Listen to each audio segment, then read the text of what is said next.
తెలంగాణ రాజకీయాలు వేడెక్కుతున్న తరుణంలో బీజేపీ నేతల మధ్య మాటల పోరు తీవ్రతరమవుతోంది. తాజాగా ఎమ్మెల్యే రాజాసింగ్, ఎంపీ ధర్మపురి అరవింద్ వ్యాఖ్యలపై తీవ్రంగా స్పందించారు. బీజేపీలో తిరిగి చేరే ప్రశ్నే లేదని తేల్చి చెప్పారు. తనపై ఫేక్ ప్రచారం జరుగుతుందంటూ ఆవేదన వ్యక్తం చేశారు. తెలంగాణ బీజేపీలో ఏం జరుగుతోంది అన్న అనుమానాలకు రాజాసింగ్ స్పందన మరింత ఊపిరి వేస్తోంది.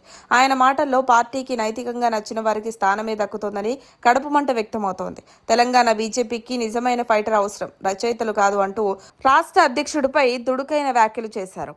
పార్టీలోని లోపాలు, వెన్నుపోట్ల గురించి కూడా నిశ్చితంగా చర్చించారు. తానెప్పుడూ పదవుల కోరికతో కాకుండా కేవలం కార్యకర్తగా పనిచేశానని రాజాసింగ్ వెల్లడించారు.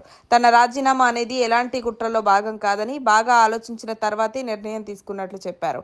మళ్లీ పార్టీలోకి రావాలని తాను ఎక్కడా అనలేదని, ఇది కావాలని నడిపిస్తున్న ఫేక్ ప్రచారమేనని పేర్కొన్నారు. ధర్మపురి అరవింద్ ఇటీవల చేసిన వ్యాఖ్యలపై తీవ్ర అభ్యంతరం వ్యక్తం చేసిన రాజాసింగ్, ఢిల్లీ పెద్దలకు నిజాన్ని తెలియజేయాలనుకున్నారన్నారు. ఇతర పార్టీల నుంచి వచ్చిన వారికి పార్టీ న్యాయం చేస్తోందని, కానీ స్వదేశీ కార్యకర్తల ఆకాంక్షలు దూరమవుతున్నాయని విమర్శించారు. బీజేపీ మహిళా నేత మాధవిలతపై కూడా రాజాసింగ్ సంచలన వ్యాఖ్యలు చేశారు. ఆమె వర్గం తనపై అవమానకరంగా ప్రవర్తిస్తోందని ఆరోపించారు. ఎవరైనా దమ్ముంటే నేరుగా మాట్లాడాలే గానీ పక్కాగా ప్రచారాలు చేయొద్దని హెచ్చరించారు.